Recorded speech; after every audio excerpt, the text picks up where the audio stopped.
Hey there. This is Open Mic Night of the Living Dead, and it's our after show of the Exorcist episode. The creature's creeping right behind you. I hope you finally find a little slice of peace and light.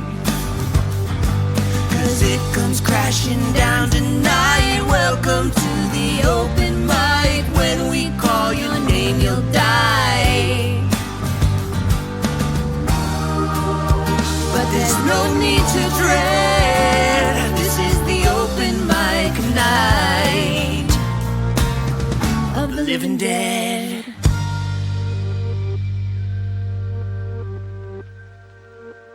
Hey there.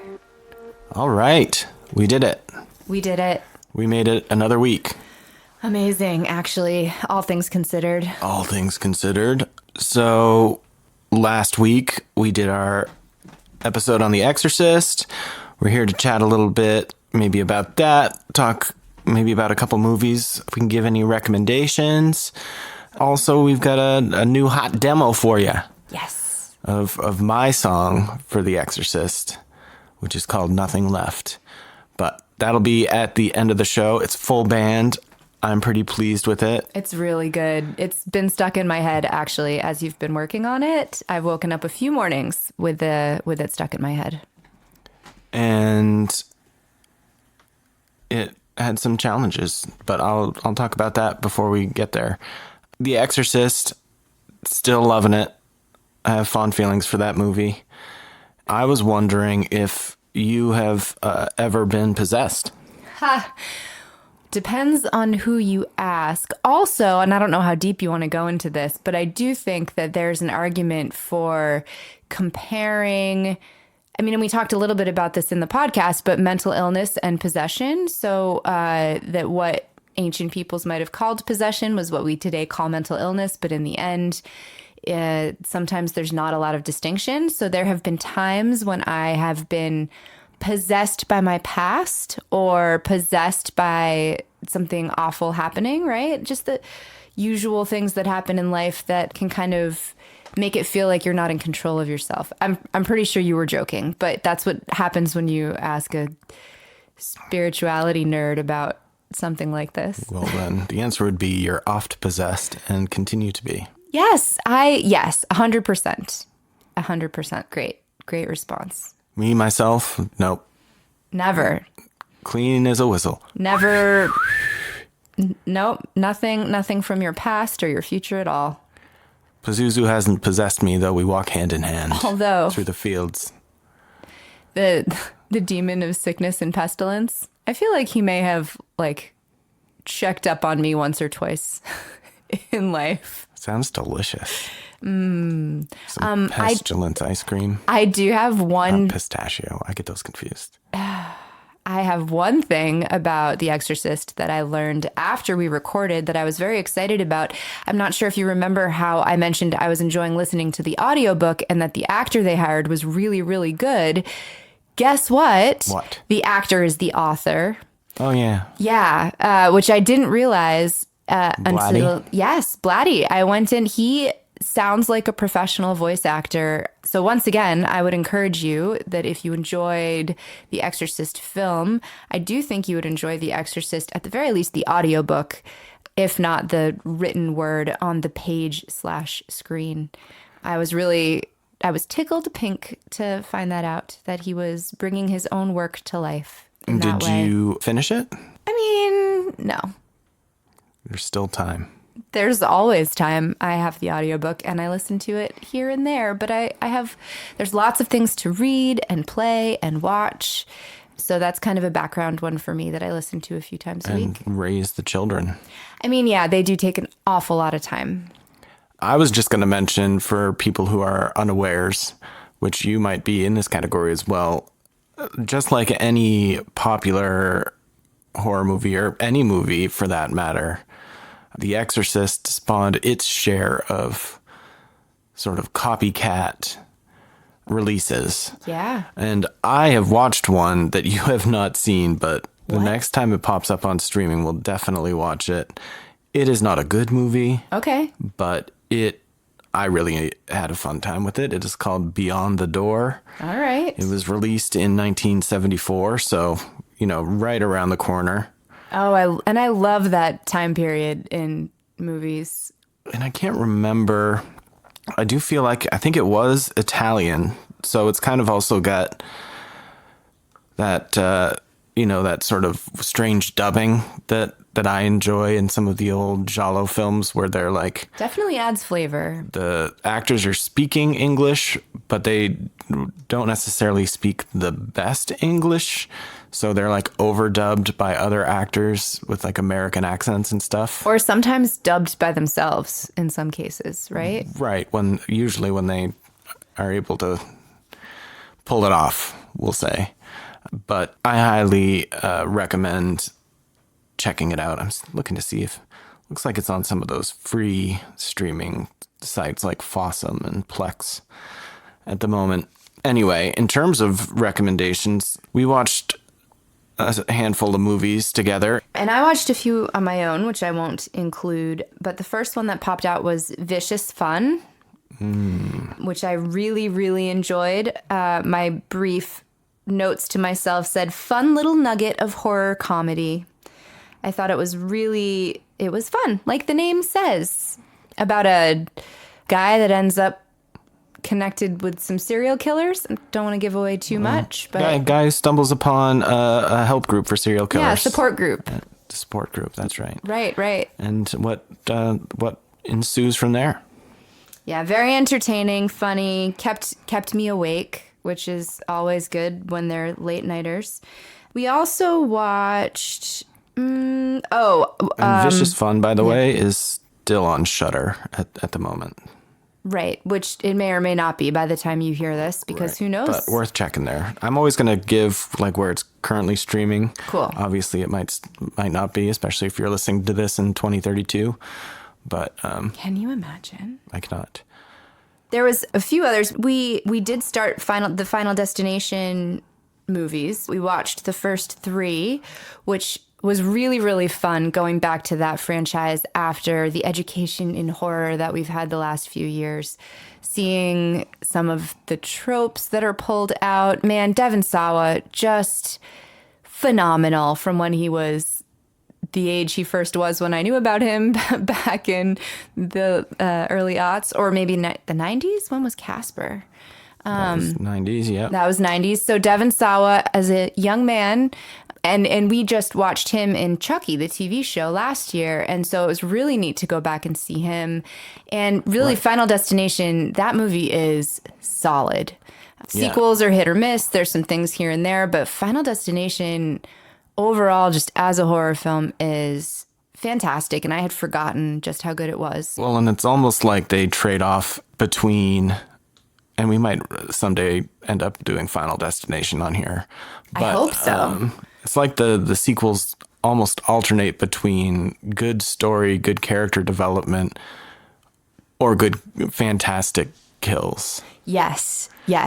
Like the movies that aren't as great story-wise, character-wise, tend to have some pretty incredible kill scenes. Oh, yeah. The kill scene that you're thinking of, if you're thinking of Final Destination and you are around the same age as us, but the scene with the truck and the logs, character development and story not as strong in that one, but everybody remembers it forever and ever. Yeah, I hear it referenced all the time, actually. All the time. Memes up the wazoo. The thing with Devon Sawa in the first one, I was telling you this, to me, and maybe obviously I can see that it's him compared to his current Chucky self, but to me he looks very different, and not in a way, not like some people who've gotten a lot of work done, that sort of thing, just the way that he is aged, and he's aged well, but to me he looks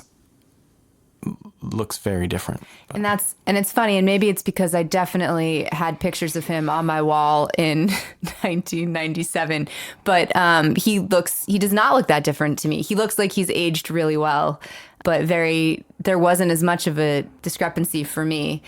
And maybe it's because he hasn't had a lot of obvious work done. I have no idea if he has had work done, but it doesn't look like it. If you're listening now, Mr. Sawa, oh my goodness, please weigh in. I didn't even think about that. How could he? How could he not? I mean, true.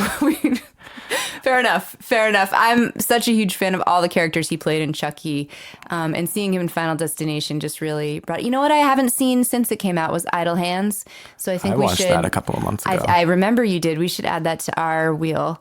I would love to see that in light of our recent reviewing of the Sawa. What's the word I'm looking for?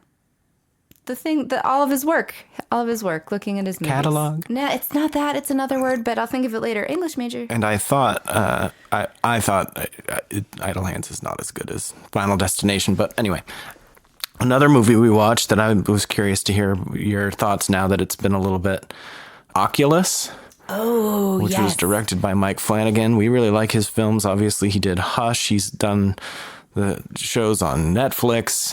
He's done a bunch of the Stephen King adaptations. Coming out later this year is his adaptation of Stephen King's story, Life of Chuck, which is everybody's looking forward to. But Oculus, I'll figure out what year it came out while you're telling me. 2013. I have it up on my screen already. Oculus was actually my highest ranked movie of February. And I recognize that it probably objectively, I mean, rankings are not objective, but I realized that many people might not. But for me, it kind of hit all of the right buttons. It is the story of a possessed mirror or haunted, or there's something going on with it. The storytelling is non-linear, so there's two different timelines, and so you're bouncing back and forth. I thought the acting and the character development, we have determined that character development for me will trump pretty much anything else. And so the main characters are a brother and a sister, and I thought both the young pair of actors and the young adult actors playing those roles did a great job. It was creepy and scary in just the right ways. It was kind of... And I was worried when we went into it, because I had seen it once before, playing it for you, that you would be worried about, because you don't do as well with the movies that rely on jump scares. Yeah, I don't like jump scare movies. And sometimes I don't register them. Because they don't freak you out. And I'll be like, is this a jump scare movie? And you'll be like, no. And I was like, this one's going to seem like it is, but the jump scares that are in there are earned. It's not like it's relying on them for the horror. That made it into my notes. Not as jump scary as it portended in the first 30. Pacing is spot on, just like Hush, although this is a very different movie. The exploration, juxtaposition of the supernatural and mental illness is so well done. So again, here comes, my theme. I love when they explore that. So that is also a piece of that movie that, like The Exorcist, explores what the line is between something supernatural and something that's in our own minds. I really liked it, and I loved the ending, which I won't go too deeply into, but I thought it did just what it's supposed to do. I get irritated when movies pull punches, and this one did it just right. So I was happy about that. Yeah, Oculus, I forgot that was one of my favorites. And that's on Prime at the moment.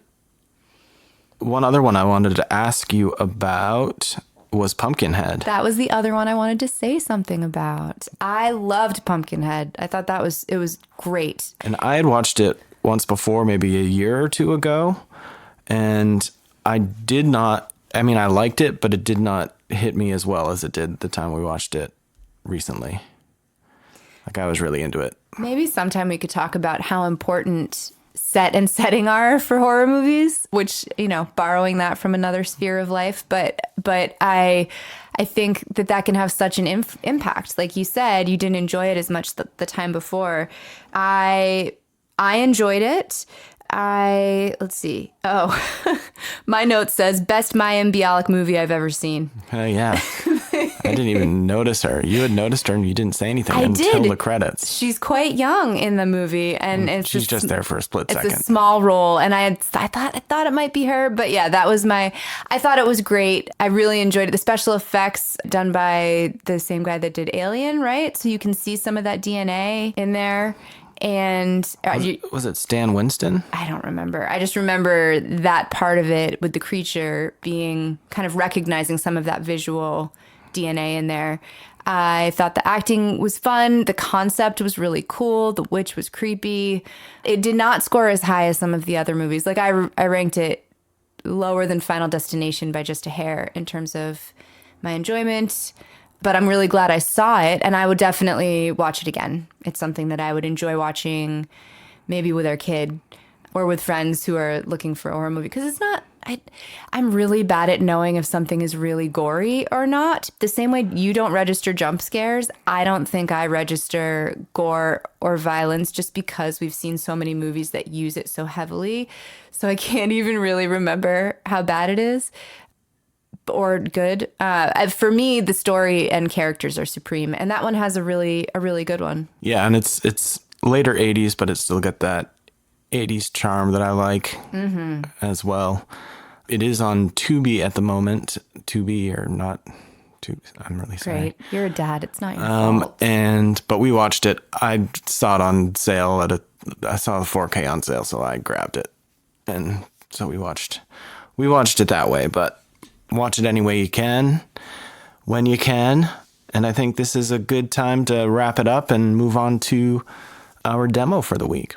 Great. This is going to be a more fully produced version of my song called Nothing Left. For those of you out there, all of this is a learning experience for me in terms of the recording side of things, both the podcast itself, but also the music. It was something that I was really passionate about 20 years ago, 25 years ago, when I had the time and energy for such ventures, but I've really been enjoying getting back into it. A lot of things have changed since then. A lot of things are easier, but there's also a pretty steep learning curve. So for this one, I had to figure out how to record the verses in 7, that sort of thing. And I also have a guitar solo in here, which I don't usually do guitar solos. That's not often for you. So no. I'm really excited to hear that. Again, I've listened to it while you've been working on it, but this one's in 7. Well, not the choruses, but right. To get into the nitty gritty. John is a drummer. Fun with time signatures and the scene that you captured from the movie, which is the one where Chris is kind of begging for help, right? Is just so touching and poignant. And I think you captured a lot of her emotions in your song, which is really, really cool. I'm excited about this one. This came out really well. Without further ado, we'll leave you with this song. We'll check in at the end and call it good for the day. Enjoy!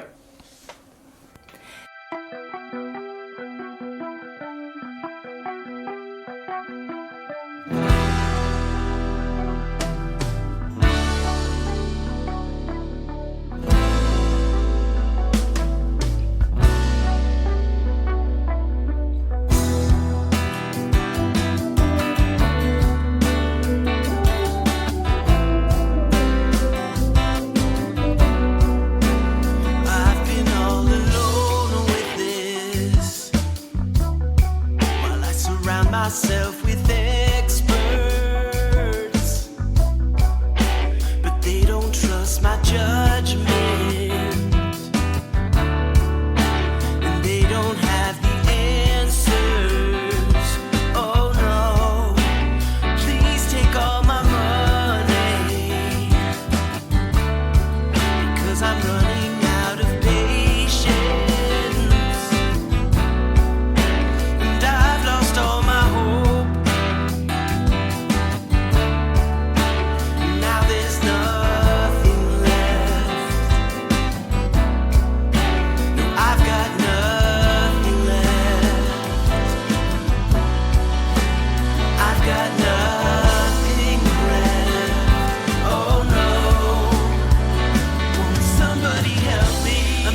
That was amazing, as I knew it would be. Fantastic. What do we got on the docket for next week? Oh, yes, we have spun The Evil Dead. Yes, I am so excited. No, you know, eventually we're going to spin Halloween, and then you're going to do it again, and it's going to be wrong. And then we're going to spin Nightmare on Elm Street, and you're going to do it again, and it's going to be wrong. And then we're going to spin Friday the 13th. That was almost clever. All right. I'll see you with the Deadites. Oh, I hope not. All right. See ya. Bye.